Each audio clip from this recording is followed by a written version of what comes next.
औज़ुबिल्लाहिमिनश्शैतानिर्रजीम बिस्मिल्लाहिर्रहमानिर्रहीम। तो आज हमारे पास CS504 सॉफ्टवेयर इंजीनियरिंग पार्ट 1 का लेक्चर नंबर 25 है, जिसमें हमने ज़ीरो इंस्टॉल के अबाउट पढ़ना है। ठीक है, उससे पहले हमने थिन मॉडल और क्लाइंट मॉडल, मतलब फैट क्लाइंट मॉडल और थिन क्लाइंट मॉडल के अबाउट पढ़ा था। आज हमने ज़ीरो इंस्टॉल के अबाउट पढ़ना है। अब ज़ीरो इंस्टॉल हमारे पास क्या होता है? थिन क्लाइंट को हम ज़रा रिपीट करते हैं कि थिन क्लाइंट हमारे पास क्या था? एक ऐसा क्लाइंट था जिसके पास जो सर्वर था वो लोडेड होता था, सर्वर फुल लोड होता था, जबकि जो उसमें क्लाइंट मशीन में कोई फंक्शन परफॉर्म नहीं होता था और जो सर्वर था उस पर टोटली लोड था। ठीक है, इसमें जो था वो यूज़र इंटरफेस इस्तेमाल किया जाता था कि सिस्टम के मेन एप्लीकेशंस में यूज़र इंटरेक्ट करने के लिए हम इंटरफेस का इस्तेमाल करते थे, यूज़र इंटरफेस का। ठीक है, it provide user interface from which user interact with main system. अब लेकिन ज़ीरो इंस्टॉल थिन इंस्टॉल से किस तरह से डिफरेंट है कि ज़ीरो इंस्टॉल में हमारे पास सर्वर पर लोड होता है, लेकिन जो सर्वर पर लोड होता है उसको डिवाइड कर दिया जाता है मुख्तलिफ सर्वर्स पर। ठीक है, एक सर्वर का लोड डिवाइड कर दिया जाता है दूसरे 2-3 या जितने भी ज़्यादा सर्वर्स हैं उतने सर्वर्स पर लोड जो है वो एक सर्वर का डिवाइड कर दिया जाता है। ठीक है, Zero install architecture is to develop a system where no installation on the client side is needed.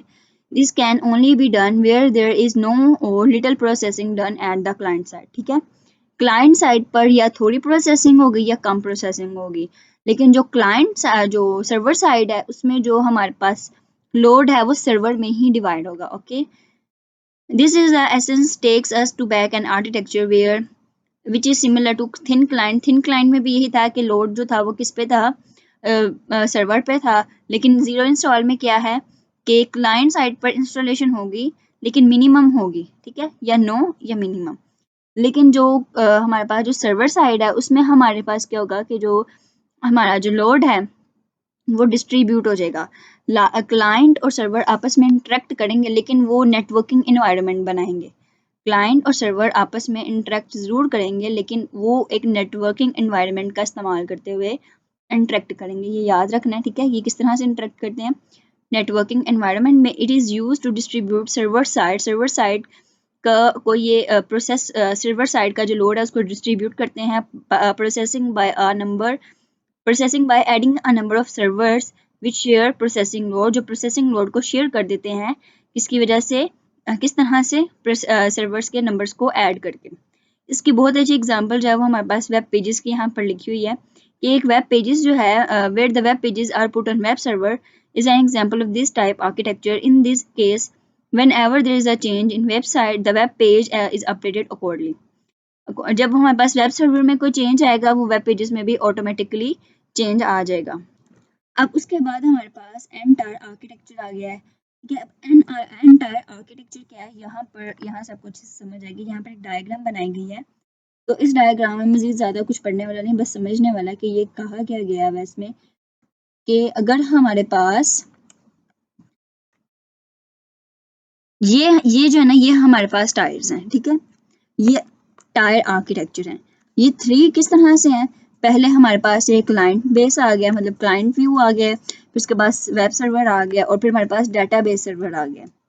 ये हमारे पास थ्री टायर आर्किटेक्चर है। इसी तरह अगर 3 से ज़्यादा होंगे तो उसको हम एन टायर आर्किटेक्चर कहेंगे।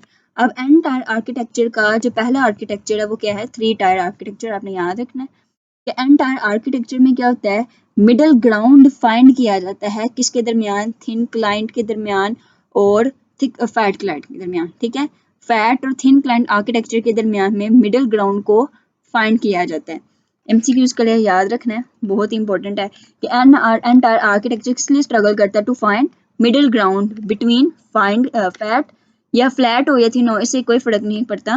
ठीक है, the idea is to enhance scalability and performance by distributing both the data and the application using multiple server machine. This could involve, इसमें हमारे पास different types of servers आ जाते हैं। servers के example भी याद रखनी है, शॉर्ट में पूछ लेते हैं कि इसमें कौन कौन से servers हो सकते हैं entire architecture में। तो application server, web server, DB server, database server भी हो सकता है। और जो 3 टायर आर्किटेक्चर है वो हमारे पास इसकी एग्जांपल ये है कि इस एग्जांपल में क्या है कि हमारे पास लेयर्स बनाई गई हैं, प्रेजेंटेशन की, एप्लीकेशन लेयर की और डेटाबेस लेयर की, ठीक है, जो कि अलग-अलग रन कर रहे हैं, अपना प्रोसेसर अलग-अलग रन कर रहे हैं।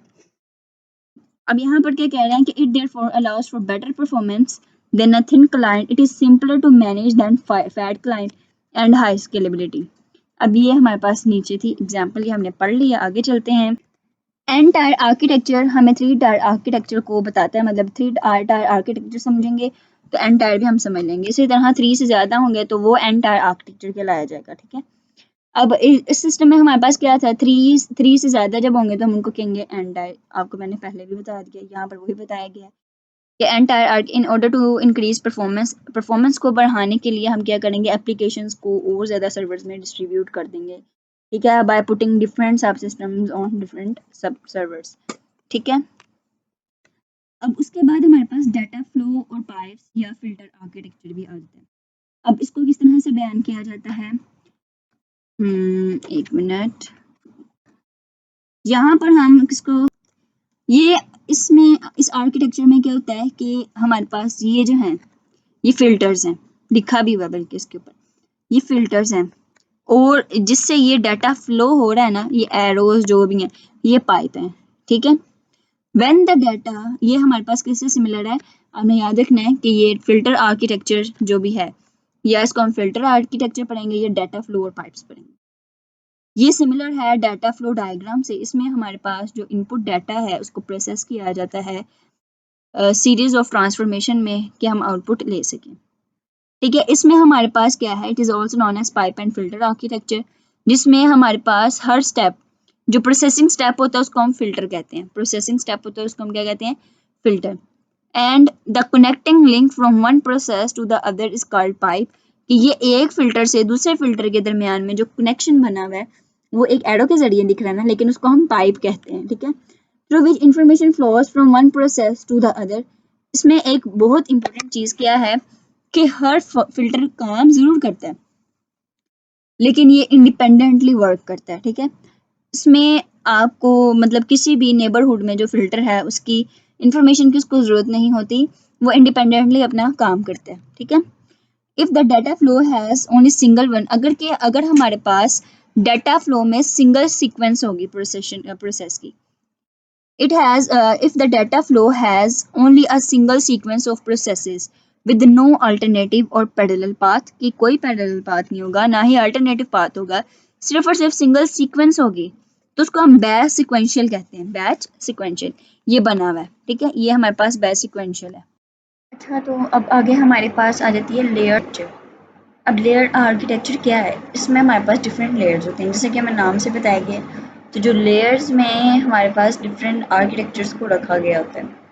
अब जैसे कि एक यूज़र इंटरफेस है हमारे पास, जो हमारे कंप्यूटर्स में होता है, यूज़र इंटरफेस होता है, उसकी लेयर्स बनाई गई हैं, ठीक है, आउटर लेयर, और फिर ये हमारे पास क्या रहती है, इनर लेयर आ जाती है, ठीक है। इनर लेयर जो है वो हमारे पास मशीन हार्डवेयर के बहुत ज़्यादा करीब होती है आउटर लेयर के मुताबिक, क्योंकि ये मशीन के पास होती है और वैसे भी इनर लेयर होती है, ठीक है।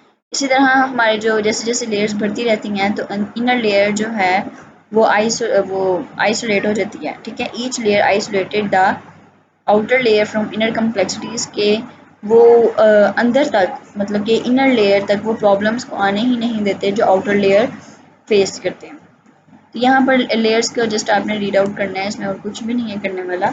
हमने देख लेना है कि यूज़र इंटरफेस में सबसे पहले हमारे पास एप्लीकेशन, फिर यूटिलिटी और फिर हमारे पास इनर कोर आ जाता है, इनर लेयर। उसके बाद रेफरेंस आर्किटेक्चर क्या होता है, रेफरेंस आर्किटेक्चर जो है वो आपने याद रखना है कि ये एक फिजिकल आर्किटेक्चर नहीं होता, ओके। ये हमारे पास एक जो हमारे पास प्रोटोकॉल्स को डिफाइन करता है, डिज़ाइंस को बताता है, इम्प्लीमेंटिंग सिस्टम को बताता है कि ये इम्प्लीमेंटेशन यहाँ पर किस तरह से हो रही है, ओके। इसकी सबसे बेहतरीन एग्जांपल में ना हमारे OSI मॉडल है। अब OSI मॉडल में हमारे पास क्या होता है कि हर लेयर जो है जिसमें हमारे पास कम्युनिकेशन सिस्टम लगा होता है, और कम्युनिकेशन सिस्टम जो है वो वर्क करता है हेट्रोजीनियस सिस्टम पर, हेट्रोजीनियस वे में, मतलब अलग अलग सिस्टम जो हैं वो आपस में कम्युनिकेट करते हैं लेकिन एक ही आर्किटेक्चर के नीचे, ठीक है, एक सेम रेफरेंस आर्किटेक्चर के नीचे अपना जो है वो कम्युनिकेशन करते हैं, लेकिन वो एक हेट्रोजीनियस सिस्टम को इस्तेमाल करते हैं। ठीक है, आपने याद रखना है कि रेफरेंस आर्किटेक्चर हमारे पास फिजिकल आर्किटेक्चर की तरह नहीं होता। इसकी सबसे बेहतरीन जो एग्जांपल वो आ जाती है हमारे पास OSI मॉडल की। ये वाली भी एक लाइन देख लें कि reference models are drive from our study of the application domain rather from the existing system. It may be used as basis for system implementation or to compare different systems. It acts as a standard against which system can be evaluated. One very example हमारे पास क्या रहती है reference की, वो है OSI model की example है। ठीक है, जैसे कि यहाँ पर हमारे पास कम्युनिकेशन मीडियम क्या है कि network, data link, physical, application, presentation, session, transport, network, data link, physical. तो ये हमारे पास सारे कम्युनिकेशन मीडियम्स आ जाते हैं OSI रेफरेंस मॉडल में। ठीक है, हमारे पास आर्किटेक्चर में रेफरेंस मॉडल, लेयर्ड आर्किटेक्चर और ये फिल्टर आर्किटेक्चर, ये आपने नेम्स इनके याद रखने हैं। एंटायर आर्किटेक्चर, ये आपने याद रखने हैं। क्या क्या नेम्स हैं मैं यहाँ पर लिख भी देती हूँ। ठीक है, तो ये हमारे पास आर्किटेक्चर्स हैं। एंटायर में हमारे पास 3 टायर आर्किटेक्चर की एग्जांपल आ जाती है। और लेयर्ड आर्किटेक्चर को हम क्या कह सकते हैं, फिल्टर और पाइप आर्किटेक्चर, पाइप और क्या नाम था उसका, कौन सा architecture, filter and pipe, pipe and data flow architecture भी कहते हैं। ठीक है, तो ये आर्किटेक्चर्स की एग्जांपल जो है यहाँ पर हमारे पास कंप्लीट हो गई है। उसके बाद हम देखते हैं आगे हमारे पास क्या है, पार्टीशनिंग द आर्किटेक्चर, कि हम आर्किटेक्चर्स को किस तरह से पार्ट में डिस्ट्रीब्यूट कर सकते हैं। ये भी एक बहुत ही ज़रूरी कंसेप्ट है। ठीक है, इसको हम समझते हुए देखेंगे कि पार्टीशनिंग के रिज़ल्ट में इस सिस्टम में पार्टीशनिंग करने के बाद क्या कौन कौन से साइड्स पे अपना इफेक्ट दिखाते होते हैं। ठीक है, कौन कौन से साइड पे इन चीज़ों का इफेक्ट पड़ता होता है जब हम पार्टीशनिंग करते हैं आर्किटेक्चर की। ठीक है, पार्टीशनिंग हमारे पास 2 किस्म की होती है, हॉरिजॉन्टल और वर्टिकल। 2 किस्म की पार्टीशनिंग होती है, हॉरिजॉन्टल पार्टीशनिंग होती है और वर्टिकल पार्टीशनिंग होती है। ये याद रखना है हमें कि 2 किस्म की पार्टीशनिंग होती है, हॉरिजॉन्टल और वर्टिकल। नीचे डायग्राम्स भी दी हुई हैं, लेकिन सबसे पहले हम डिस्क्रिप्शन को पढ़ लेते हैं। इसमें हम क्या देखते हैं कि we want to do is distribute the responsibilities, हम रिस्पॉन्सिबिलिटीज़ को डिस्ट्रीब्यूट कर देते हैं सब सिस्टम्स में। ठीक है, जिसमें से जो सॉफ्टवेयर सिस्टम है वो अपना डाटा जो है वो अचीव करने में उसको आसानी होती है। Partitioning results in a system that suffers from fewer side effects. This ultimately means that we get a system that is easier to test. इसका मतलब क्या है कि हम एक ऐसा सिस्टम बना लेते हैं जो easier to test हो, extend and enhance हो और easier to maintain हो। ठीक है, आपने याद रखना है कि हमारे पास पार्टीशनिंग जो है वो 2 किस्म की होती है। एक हमारे पास पार्टीशनिंग होती है हॉरिजॉन्टल में और एक होती है हमारे पास वर्टिकल में। ओके, अब हॉरिजॉन्टल पार्टीशनिंग में हमारे पास क्या होता है जी, तो जो हमारे पास हॉरिजॉन्टल पार्टीशनिंग है वो ये रही। हॉरिजॉन्टल पार्टीशनिंग में ये हमारे पास, एक जरा मैं पेन ले लूँ, ये हमारे पास कंप्यूटर्स हैं, आगे से उसके सब सिस्टम्स हैं। आप कह सकते हैं कि ये इनके लिहाज से ये इनका सब सिस्टम है, लेकिन इसके लिहाज से ये भी इसके सब सिस्टम्स ही हैं। तो उसको हमने फिर हॉरिजॉन्टल पार्टीशनिंग किस तरह से की कि हर पार्ट में ना एक एक हमारे पास जो आ गया वो कंप्यूटर आ गया, आगे से उसके चाइल्ड्स आ गए। ठीक है, हॉरिजॉन्टल पार्टीशनिंग में इसमें हम ब्रांचेस को सेपरेट कर देते हैं। हायरार्की, ये हायरार्की, इसको हम हायरार्की कहते हैं ना। तो इसमें हम अपने ब्रांचेस या मॉड्यूल्स को या ब्रांचेस को जो भी कहना है आपने कह लें। ठीक है, उनको हम अलग-अलग कर देते हैं। उसमें हम एक फंक्शन जिसमें हर एक पार्ट का मतलब हर एक पार्टीशन का अपना अपना मेन फंक्शन होता है जो उसने किरदार अदा करना होता है। ठीक है, इसमें कम्युनिकेशन भी हो रही होती है फंक्शंस के दरमियान में। In horizontal partitioning we define separate branches of the module की ब्रांचेस बना लेते हैं। Branches module hierarchy for each major function and control modules are used to coordinate communication between functions। ये हमारे पास एग्जाम्पल है, आपने इसको देख लेना है एक बार। ठीक है, और ये एक बार आपने रीड भी कर लेना है या आपने इसको अच्छी तरह से याद भी कर लेना है, कभी शॉर्ट में भी पूछा जाता है कि हॉरिजॉन्टल पार्टीशनिंग क्या है। इसमें हम अपने branches of the module hierarchy को सेपरेट कर देते हैं। किस लिए सेपरेट करते हैं?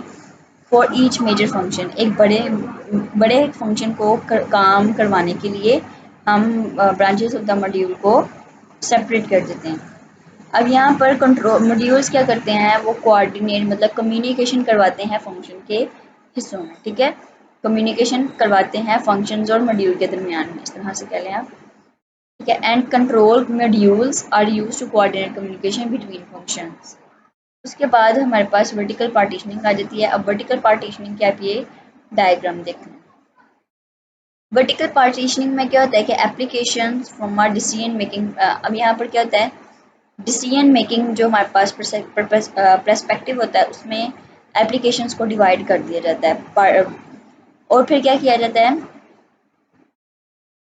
अब जो वर्टिकल पार्टीशनिंग है इसको आप इस तरह से भी देख सकते हैं कि पहले तो हमने यहाँ पर क्या किया था कि जो क्लाइंट और सर्वर्स हैं उनको हमने एक ही साइड पर कर लिया था। ये हमारे पास क्लाइंट सर्वर्स आ गई, हमारे पास क्लाइंट और ये नीचे सर्वर्स है, ठीक है। क्लाइंट है और ऊपर सर्वर है जो हमें सर्व कर रहा है।